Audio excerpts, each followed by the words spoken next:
বলিউডের eligible bachelor বলা হয় সুপারস্টার সালমান খানকে। বয়স 59, কিন্তু তাতে কি? পর্দায় তার জাদু আজও বহু অষ্টাদশীর মনে ঝড় তুলে।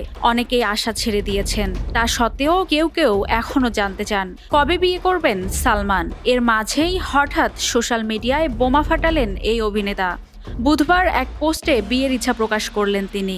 সালমানের এই পোস্টের পরই তার অনুরাগীরা রীতিমতো চমকে গিয়েছেন। সালমানের ভগ্নিপতি অতুল অগ্নিহোত্রীর জন্মদিন। দিনটিতে বোনের স্বামীকে শুভেচ্ছা জানাতে ভুল করেননি পর্দা টাইগার। এজন্য বেছে নিয়েছেন এমন এক ছবি যেখানে বোন অলভিরা খানের কাঁধে মাথা রেখে অতুল নিশ্চিন্তে ঘুমাচ্ছেন।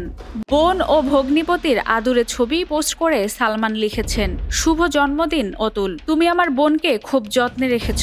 তুমি একজন শ্রেষ্ঠ স্বামী, শ্রেষ্ঠ বাবা, তোমাকে অনেক ভালোবাসা। সঙ্গে ভাইজান আরও লিখেছেন, আমিও একদিন সব ভূমিকায় তোমার মতো একজন শ্রেষ্ঠ হয়ে উঠব। ব্যাস, সালমানের পোস্টের শেষ এই লাইন থেকেই ছড়িয়েছে গুঞ্জন। ভগ্নিপতির মতো হতে চান শুনেই নেটিজেনদের মধ্যে চলছে ফিসফাস। চিরাচরিত রসিকতার ভঙ্গিমাতেই এই কথা বলেছেন কি সালমান, নাকি ভগ্নিপতিকে জন্মদিনের শুভেচ্ছা জানাতে গিয়ে নিজের বিয়ের বার্তাও ছড়িয়ে দিয়েছেন?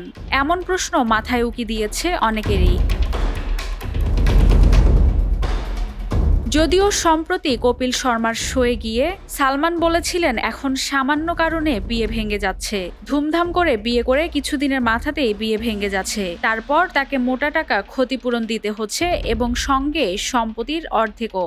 এখন জীবনের এতটা পথ পেরিয়ে এসে বিয়ে করে এগুলো সামলানো আমার পক্ষে সম্ভব না।